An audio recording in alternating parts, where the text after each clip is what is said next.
Michael Bisping recently stirred the pot by comparing Ilia Topuria's reluctance to fight Arman Tsarukyan to John Jones avoiding Tom Aspinall, suggesting that the featherweight champ might be ducking dangerous challengers, but Daniel Cormier wasn't having any of it. On his YouTube channel, DC clapped back hard, reminding Bisping that he too avoided top contenders during his title reign. DC pointed to Bisping's decision to fight 46-year-old Dan Henderson instead of the surging Yoel Romero, who was arguably the rightful #1 contender at the time. And when Georges St-Pierre returned to MMA, Bisping immediately jumped at the money fight, again skipping Romero in favor of PPV Gold. Cormier acknowledged that yes, Ilia should eventually face Tsarukyan, but emphasized that picking the bigger fight isn't cowardice, it's strategy. And in a sport where timing and momentum are everything, it's sometimes smarter to cash in on star power rather than risk it against a stylistic nightmare like Arman. The UFC's lightweight and welterweight divisions are overflowing with elite talent, yet oddly enough, we've seen very little movement from the top contenders. No blockbuster announcements, no confirmed fight dates. Even champions like Islam Makhachev and Ilia Topuria are openly puzzled in interviews when asked about their next opponents or the timing of their next title defenses. So what's causing this radio silence?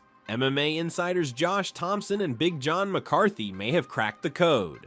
On their weighing in podcast, they suggested the UFC might be holding back on announcing these major fights until the company transitions from its current broadcasting deal with ESPN to a brand new partnership with Netflix. Here's the big kicker. Under the ESPN model, the UFC earns guaranteed money from pay-per-view events regardless of how many buys they generate, but Netflix is reportedly structuring the upcoming deal around a more traditional PPV format, where every buy will directly affect UFC profits. In other words, Dana White and the brass may be waiting to debut this new Netflix era with mega events stacked with superstars, and they don't want to risk someone like Ilia or Islam losing their belts right before the switch. That means Topuria versus Patty and Islam versus JDM could be intentionally delayed to headline those high-stakes debut cards. And it's not just about hype, it's about business. Launching the Netflix era with stars intact could make a massive financial difference. This isn't the first time the UFC has hit pause for a bigger payday. Remember how long they sat on Conor McGregor versus Michael Chandler, or John Jones versus Tom Aspinall? The pattern is familiar now. When the stakes are high and a new platform is involved, the UFC often delays to maximize impact. Josh Thomson even theorized that the UFC might be hesitant to risk Islam in a rematch with Arman Tsarukyan before the Netflix launch. A loss would not only derail Islam's momentum, it could tank the drawing power of a potential super fight with Ilia. Same goes for Topuria. One bad night against someone like Max Holloway or Tsarukyan, and the UFC's marketing strategy could crumble. There's also speculation that if JDM beats Islam, it would derail the plans for a crossover champ versus champ showdown between Islam and Ilia, so the UFC may be carefully mapping out every step leading to that potential clash.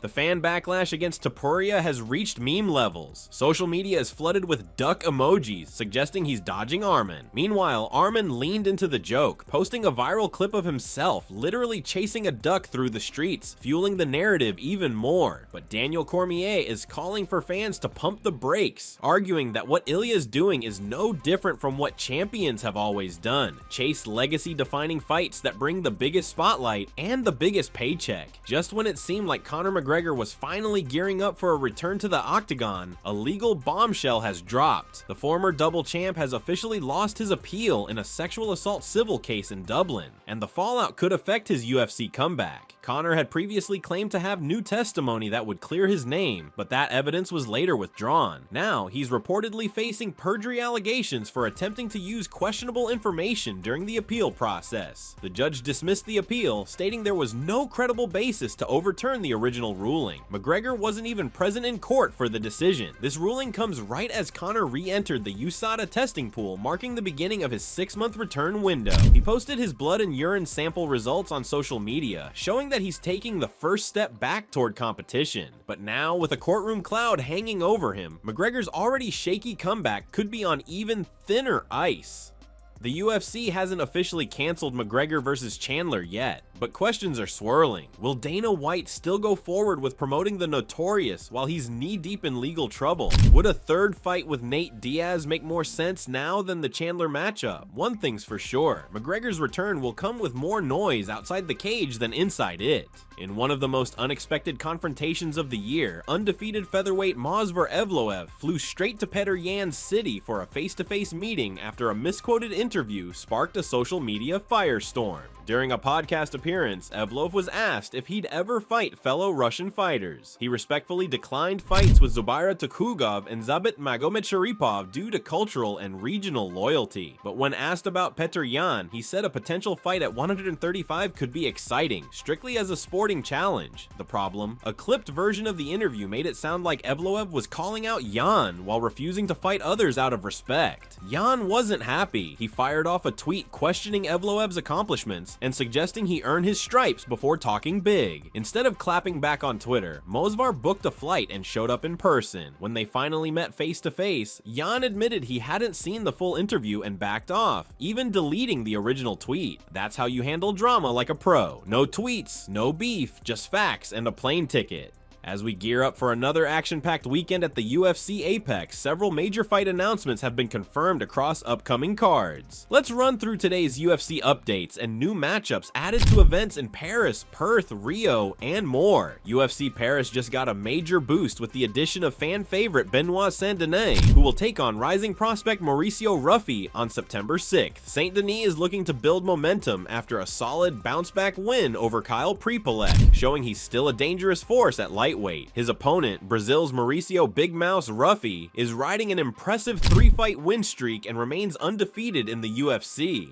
A win here could push Ruffi into the top 15 discussion, while Saint-Denis aims to cement his status as one of Europe's toughest lightweights in front of a home crowd. Over in Australia, the UFC Perth card scheduled for September 27th now features a promising lightweight showdown between Tom Nolan and Evan Elder. Both men are riding 3-fight win streaks, setting the stage for a high-stakes collision. Nolan, the Australian standout, last competed in February with a dominant win. Elder, known for his grit and durability, secured a hard-fought victory in April. The UFC 320 event on October 4th just got a compelling bantamweight clash as David Basharat is set to face Chris Gutierrez. Basharat enters the matchup with a spotless record and a 4-fight win streak inside the octagon.